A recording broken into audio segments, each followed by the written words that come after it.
back at you with another update and a beer. And from the last video that we did, we decided to carry over probably not very wisely, but we're going to do Stag Beer Sunday. I'm not looking forward to this at all. So let's share with you guys what we're going to be choking down is a better word for it. Oh, why, man? But we're going to be drinking some Natty Daddies. And yeah, we totally bought these based on the name alone.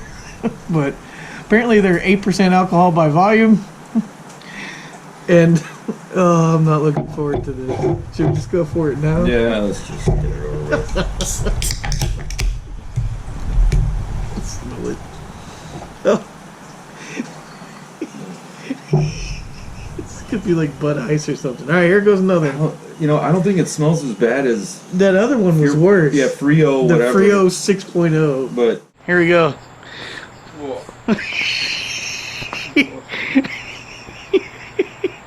Go for it, man. Frio 6.0. Oh, you... It was just like $3.99 for a 6-pack.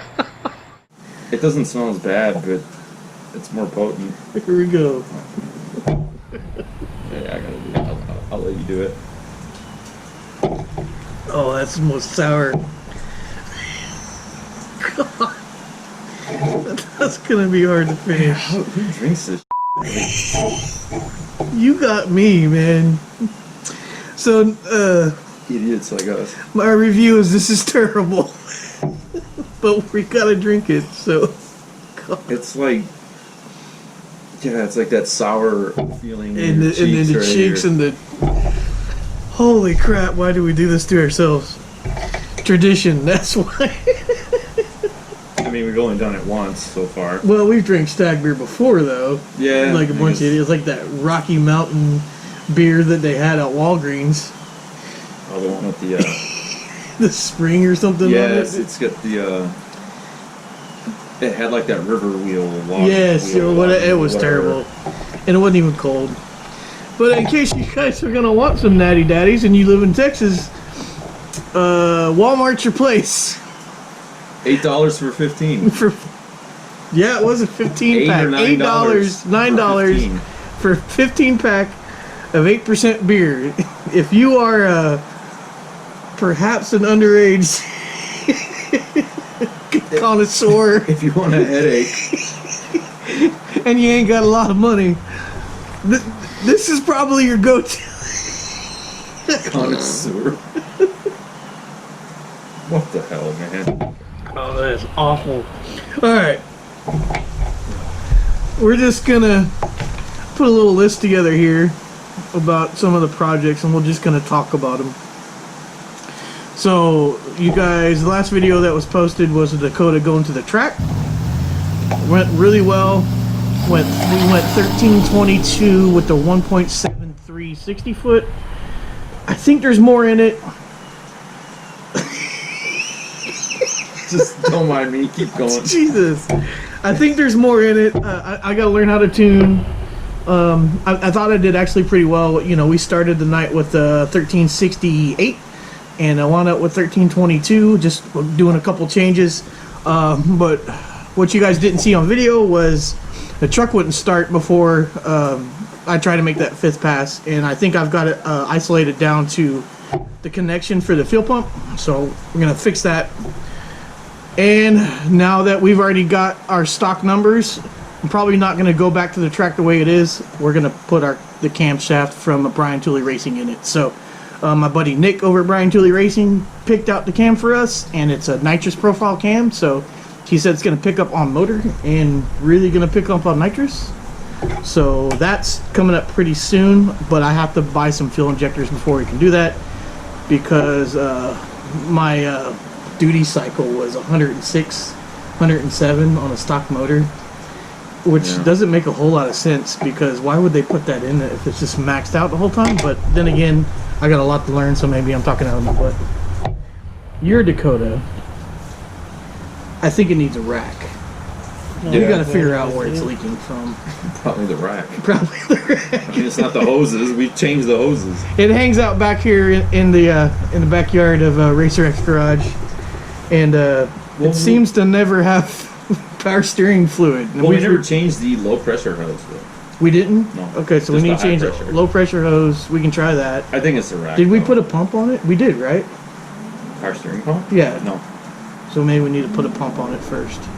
Let's just throw parts at it. That's what we're gonna do. Sorry, you're gonna have to live with that. Okay, so maybe a pump. I'm gonna write that down so I don't forget. They're not pumps are $50 or something. That's pretty easy. I thought we put a pump on it. No, we didn't. No, Just the hose. Just the high pressure hose. Okay. Well, the high pressure hose was really bad. Whatever is leaking now is not near as bad. No. So we got to do that.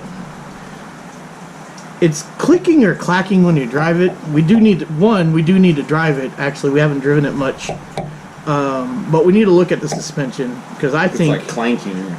I think the blocks in your back are too big. And like the U joints are messing up. Or that, or it's bottoming out on the frame or something. I don't know. We need to look at it. Drive it more. Yep. So we're gonna look at that. So that's coming up on I really want to get the Dakota. Since the weather's getting nice, we can drive it. So we'll get Greg's Dakota to the track and see what we can do with that. He may have a converter at home from your first Dakota, right? Yeah. And so if he has that converter, it should work with what we have now. And we're going to throw that in. And then maybe some giggle. Maybe a puddle of oil. Motor up. Maybe a puddle of oil on the ground. Could be transmission, motor, or both. But we're gonna put some nitrous on it. So that's coming up. My Bel Air, which has only been on the channel once. Unfortunately. Yeah, unfortunately, it's such a cool car. We need to do more with it. I figured out there's something wrong with the clutch rod and clutch fork. So I need to order those because I've got the wrong ones in it. But Greg and I were talking, and we might be looking at doing a fuel injection motor in that as well. But people would think we're crazy. We're probably going to go after that OptiSpark Life and put an LT1 in it. So that'll be fun. That'd be kind of cool. I mean, there's plenty of room to work on that motor in that car, right? So if we got to change the plugs or anything else, and we can run wires over the valve. I don't know. I really liked the LT1 when we both used to have Camaros. I'll throw a little picture up so you guys can see them. That were both LT1s, and we had a blast with them. And they're cheap. They are readily cheap, available. and It's just and standard it's a great small little block small Chevy block. stuff, so it bolts right in. All that. And there's nothing wrong with the 283 that's in it now, but it would just be cool to have. Yeah. The bigger reason behind it is I'd like to do a 6-speed trans. So I'd like to do a T56 and an LT1 setup and just kind of throw it in there so we can drive that car wherever we want, because eventually it's going to have air conditioning and everything else. And I'd really like to work on the seats and get some seat covers and stuff for it. So that'll come at a later time. Unfortunately, that stuff's not cheap. The Sonoma. The Sonoma's doing great, in all honesty. The air conditioner works. It drives great. We've got a video of a cruise we did coming up that I need to finish. We left one of the GoPros at the house. We got to get some of that footage. But it needs a starter, right? So that's just going to be something we throw on. Out on it.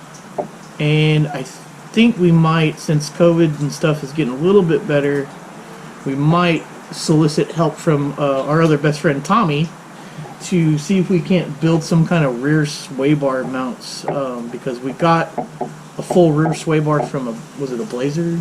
Yeah, like a Blazer Jimmy or a Blazer, and they're supposed to be the same, but you have to build the rear sway bar mount. So I think once we do that and put some better shocks on it, it'll handle a whole lot better. And then next year, I think this will be our big project. Won't tell you what that is yet, but if everything goes right, we might take this thing to LS Fest next year, but not with the LS in it. So we'll leave that one alone.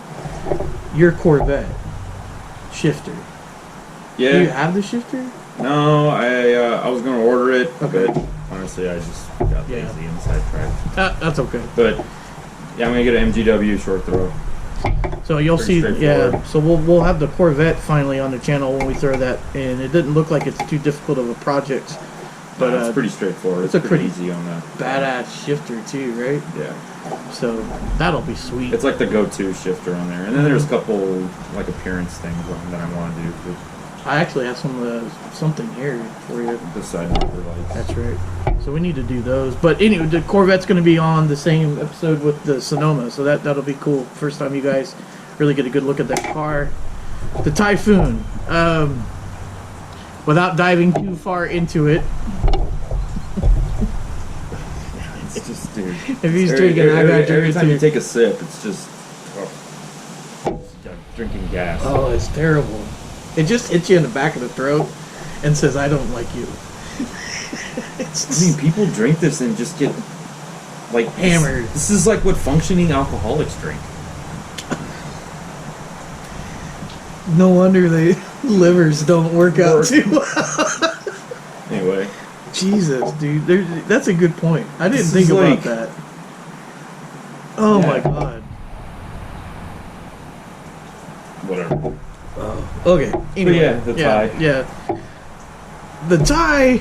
I don't think we captured that on any of the videos. Greg was driving down the road, and he got to the house, and I forgot what happened, but the piece of the cladding just fell off the truck. Yeah, I noticed the driver's side cladding was somewhat hanging, and I just stopped and I looked and I was like, "What the heck?" So then, I grabbed it. Yeah, that's and right. I just kind of moved it a little bit, like, "Whoa, what the heck?" And then it just Popped. popped off. Which is actually a good thing. It sounds like people would better be than on the road. Yeah, if that had happened driving down the road, I would have lost the piece. they don't really remanufacture those in the original equipment, so that would have been really expensive to replace. So Sport Machines, and if y'all don't know about Sport Machines, you need to check them out. They do some awesome things with Cyclones, Typhoons, and Sonomas, and I don't know. They just work on the specialty vehicles. Yeah, it's like their specialty. They're fixing. Did we take both sides off? I took both sides off and I sent it out. Okay, so they're Both fixing pieces. that. Luckily, I don't think they can fix it all. You don't have to repaint it or anything else like that. But unfortunately, one of the fenders is really bad, so we've got to pull that fender off. The truck's from Minnesota, so unfortunately, it's not immune to Yeah, that fender was rusted out pretty bad. yeah, some of the salt and stuff got up under there. So we're gonna pull that fender off and kind of look at it. We can probably do that on the channel, so just to kind of get an idea of what we have in front of us. And then last update on the cars, it's the Nova, and I've been thinking a lot about the Nova. I think it can go a lot faster than what it is. I don't know if that's what I want to do. With the weather getting better again, thank God, we're getting out of this stupid heat. I've had enough of this summer. I've had enough of 2020. I think everybody else has. I think I want to pull that 456 gear out of it, put a 350 gear in it, something like that, because I want to drive that car more than I can now. It's just It's just not very it's way too drivable. much. And the car isn't a drag car. I say that the guy that owned it before me, which I found some really cool information out, but that's another video. It kind of turned it into a drag car, but it's not really a full-on drag car. I have a plan to run that in fast style, which is factory pairing stock tire. A buddy of mine, Nick Evdos at Brian Tooley Racing, has some great ideas, and I think we're gonna kind of work back and forth and maybe doing something with that. But basically, it still will be a very drivable car. I think we're gonna pull the motor out of it and go through it and see what's in it and probably sell it. So if anybody has a 70.5 Camaro that needs an LT1, I might be selling this one. The engine suffix on the block is CTB, which is synonymous, I believe, with the 70.5 Camaro. I don't think it's the same thing as the Corvette motor. Date codes on it are 69. So 69 or 70, I don't remember. But anyway, we might be selling that and still making it the Nova fast, but I want to drive that car a whole lot more than we do. Yeah. It kind of sucks to not be able to drive it. So, and yeah, I'm hoping that all this stuff starts calming down and we can get back out to events and drag racing. Oh, the Dakota is going to a bracket race in November here at Houston Raceway Park. They're gonna. I think it's called the Turkey Run or something like that. It's in November. You can probably check it out at Houston Raceway website. They have it on there, and it'll be the first bracket race I've been in 15 years. You remember you used to bracket race the white truck, didn't you? Like take second place on or something like that, or did you win? At the Mopar show, I You won. I Yeah. won first place. We were 21, 42, or no, Jeez, we were like maybe 18. Like 19, 20 maybe. Oh man. Or maybe we were. No, because I didn't. No, we were like 19 or 20. Wow. I'll throw a little picture up of Greg's truck. It was awesome. We used to go to all the Mopar shows and do the bracket races for the truck styles. Back in the day, before they made factory 700 horsepower cars that we can't afford. That's another tangent, but anyway, we're gonna continue to drink these delicious, crispy cold beverages, and we hope you guys have a good day.